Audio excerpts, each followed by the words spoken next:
He who does his best to attain love of Allah Ta'ala is called a Sâlih. He who has already attained this love is called an Ârif or Wali. He who is a means for others to attain love of Allah Ta'ala is called a Murshid. These three people are called Sâdiq. It is purported in the 31st ayat of Surah Ali Imran, "Tell them, if you love Allah Ta'ala, adapt yourselves to me, for Allah Ta'ala loves people who adapt themselves to me." The symptom of loving Allah Ta'ala is to adapt oneself to His Messenger. To adapt oneself to His Messenger means to obey His commandments and prohibitions. His commandments and prohibitions are called Ahkam-i-Islamiyya. A person who claims to love Allah Ta'ala has to adapt himself to Islam. A person who has adapted himself to Islam is called a Muslim. Allah Ta'ala has commanded Muslims to love one another and not to love disbelievers, munafiqs, and murtads. Consequently, it has become an essential of Iman to love people who love Allah Ta'ala, which is called Hubbi fillah, love for the sake of Allah, and not to love enemies of Allah Ta'ala, which is called Bughdi fillah, hostility for the sake of Allah. A non-Muslim is called a kafir, a disbeliever or unbeliever. A person who renegades from Islam and becomes a non-Muslim is called a murtad or renegade, apostate. An unbeliever who pretends to be a Muslim, although he is a non-Muslim, is called a munafiq. It is one of the essentials of Iman, being a believer, to dislike these three people, all of them. It is purported in the 120th ayat of the Surah Al-Tawbah in the Quran, "O believers, always, at all times, be in company of Sâdiqs." This ayat-i-karima commands doing the rabta. It is declared in a hadith, "All the blessings and nur which Allah Ta'ala poured into my heart, I have poured them into Abu Bakr's heart." Because Abu Bakr radiallahu ta'ala an was ahead of all others in taqwa and worshipping, and because he realized better than anyone else how great Rasulullah was, so that he himself was a mere nothing when compared with the Messenger of Allah, and because he won Rasulullah's heart or love more than anyone else did, more faids came to him than did to anyone else, and he received all the faids coming. As is understood from these and the like, our religion asks us to keep company with the awliya and to learn Rasulullah's path from them.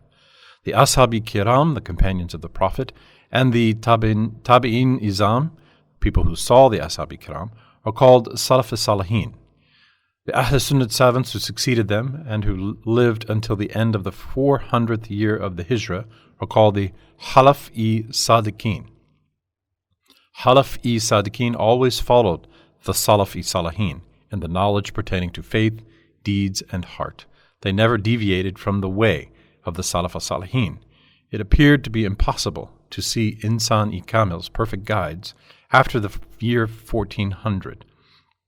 Just as was the fact that there had been no mutlaq mujtahids or absolute mujtahids left after the year 400.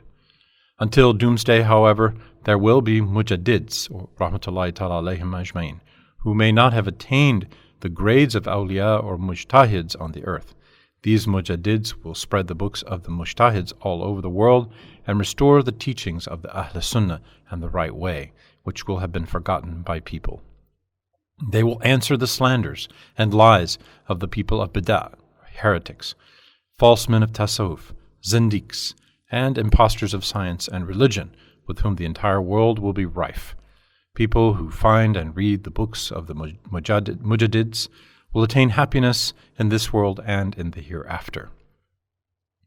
Sultan Mahmud Ghaznawi, the founder of the Ghaznawi Empire, which was a great Islamic empire, was born in 357 and died in 421 Hijri in Ghazna.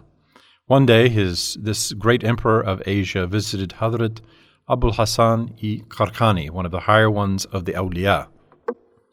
In the course of their conversation, he asked him, "What kind of person was your leader, Bayazid-i Bastami?"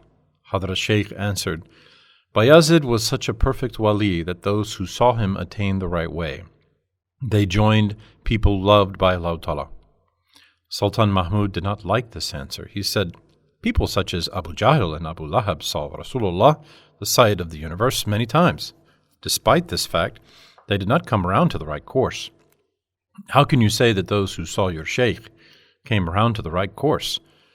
He meant to say, was your sheikh higher than our Sayyid Rasulullah? Do you mean to say that those who saw your sheikh escaped disbelief, while those who saw Hadrat Muhammad, Sayyid of both worlds, the most superior of the superiors, Allah's beloved Prophet, did not escape it?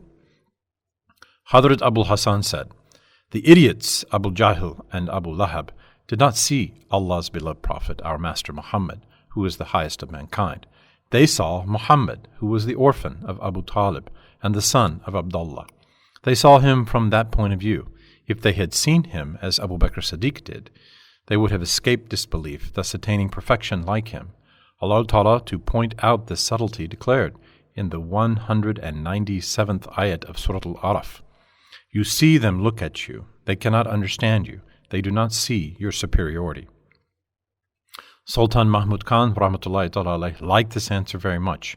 His respect and love for religious savants increased.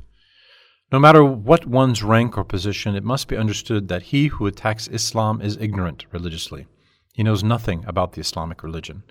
A fortunate person who reads and understands the book Sayadat-i Abadiyya, that's the 6 fascicles of endless bliss, will both learn religious knowledge and get to know Imam-i Rabbani. Thus, his heart becoming inclined, he will become attached to him. Receiving the nur which he, Imam-i Rabbani, radiates over the world, he will, unknown to himself, begin to approach perfection. As an unripe watermelon ripens and sweetens under the rays of the sun, so will he mature, thus becoming a perfect person. He will note the changes in his views of the world and life. He will begin to experience samhals, dhawks, and sweet dreams. He will begin to dream of Imam-i Rabbani and of other awliya and of the Ashab-i Kiram and of Rasulullah, to see their faces when awake and even to talk with them. His nafs being freed from unawareness, he will begin to experience the taste of salat and to take pleasure from worshipping. He will now hate sins, things that are haram and bad habits. He will form good habits. He will do favors to everybody.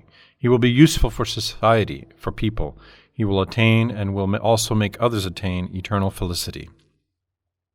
As Hadrat Sayyid Sharif Jarjani, one of the greatest savants of the Hanafi madhab, writes at the end of Shari Mawaqif and at the beginning of Hashiyatu Shar al-Matali and in Barika, page 270, the figures of the awliya show themselves to their murids even after their death and give them fade.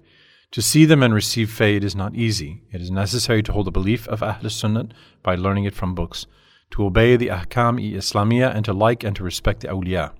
It is written in the book Maraj ul-Bahrain, all great men of Tasawwuf were Sunni Muslims. None of the holders of Bid'ah attained the marifat of Allah Ta'ala.